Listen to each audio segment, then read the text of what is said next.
Hello and welcome, I'm Ken Gowdy, and in this tutorial we will look at long tones. What are they and how should we play them?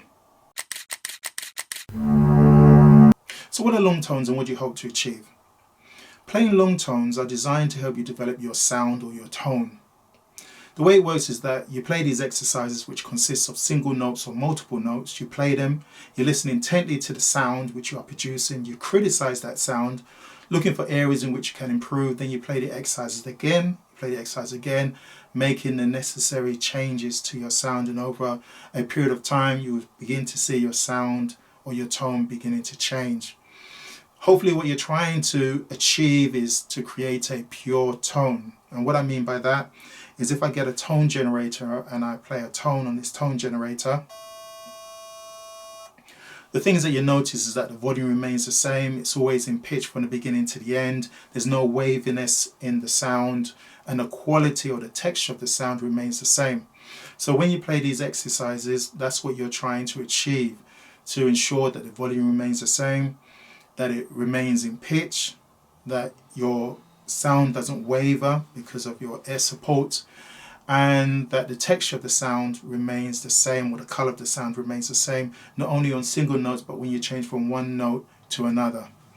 Now, playing long tones can be time consuming, and it really does depend on how much time you got to put into your practice. Some individuals will only spend 5 minutes a day practicing long tones, where others will spend at least an hour a day practicing long tones.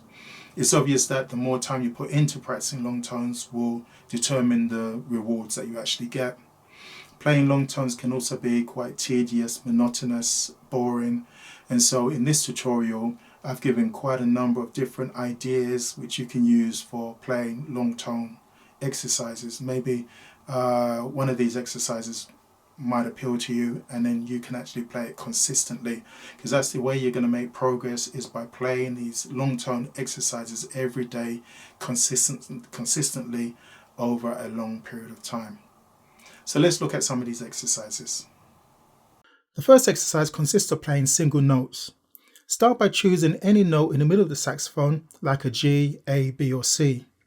You're starting in the middle of the saxophone because these notes are the easiest to play in comparison to the low notes or altissimo. Now you're going to play the note on a single breath for a period of time, which is enough for you to evaluate your playing. We all have different lung capacities and can hold a note for different lengths of time. So some will be more comfortable in holding a note for longer periods than others. Hold the note for the length of time that is comfortable for you. The exercise is not so much about how long you hold a note for, but more about the quality of the note you are producing. If you want to use a metronome as a suggestion, set the metronome to 60 beats per minute and play the note for 12 beats. That is the duration of 3 whole notes in 4/4 time. Do not tongue the note to start it. Listen to the note produced and evaluate it. Is it the same volume? Is it always in pitch? You may want to use a tuner by watching the needle to see if you are in tune, or using a tone generator and matching your sound to the tone generator. Is the quality of the sound constant? If these are areas after your evaluation of your sound that you feel you should work on, then play the note again and again, making changes to produce a better tone. This may involve you concentrating on your airstream, your air support, trying to keep it constant, or your embouchure or your throat. Once you're happy that you have made progress, move on to the next note a half a step away and continue going up or down the horn until you reach the last note. Then start again on the note a half step away in the opposite direction from where you started, and continue in the opposite direction until you have played every note on the saxophone. If you make changes to these notes as you play them, then the exercise will take some time to complete, maybe more than half an hour. This exercise should also be played with different dynamics. It should be done at a low volume, a normal volume, a loud volume, and also increasing and decreasing the volume smoothly over every note.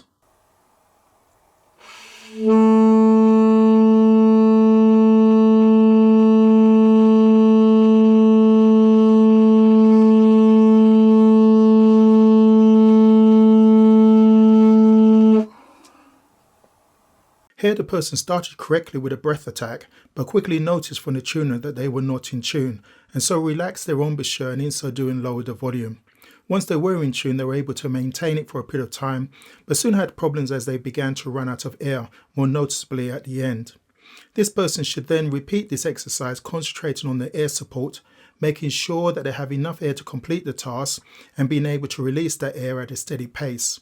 This evaluation process in playing long tones is necessary if you want to make progress. You can't improve on something if you haven't identified the problems. With this in mind, let us look at some other exercises. The next few exercises are variations on this. Focusing on single notes is good, but you also want to make sure that your transition between notes is good and that the quality of the tone is the same as you change from one note to another. This is done in the next few exercises by playing 2 or 3 notes, each for 4 beats as an example. So exercise 2 has the same procedure as before, but here you start on your chosen note and play it for 4 beats, then slow up or down to the next note half a step away for 4 beats, and lastly back to the original note again for 4 beats. You continue to do this, moving this set of notes up or down the horn until all the notes are played. Once again, it should be played with the different dynamics. Exercise 3 has 3 notes, each a half a step away from the previous note. You can have these notes ascending or descending, but just as before, you play this set pattern up and down the horn until all the notes are played.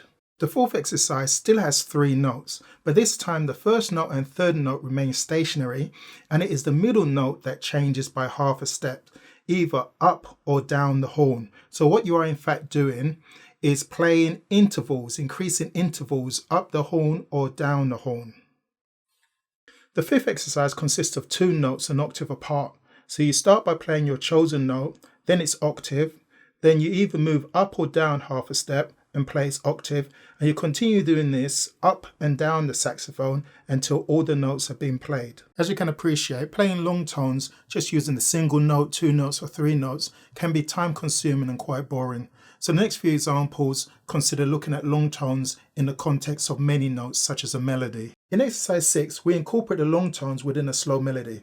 So we play the slow melody and focus in on certain notes within the melody and extend its length and use those notes as an evaluation for our long tones. In this case, we are not concentrating on every note on the horn, but only on a selection of notes. It is not as methodical as the previous exercises, but will be more interesting and less boring to play as you can play different melodies. Exercise 7 is the same as exercise 6, but here when you focus on a note, you play that note in its equivalent overtone, and you compare both notes trying to make the alternating note sound as full as the overtone equivalent. This will be harder than the other exercises as it consists of 2 things, namely playing long tones and playing overtones.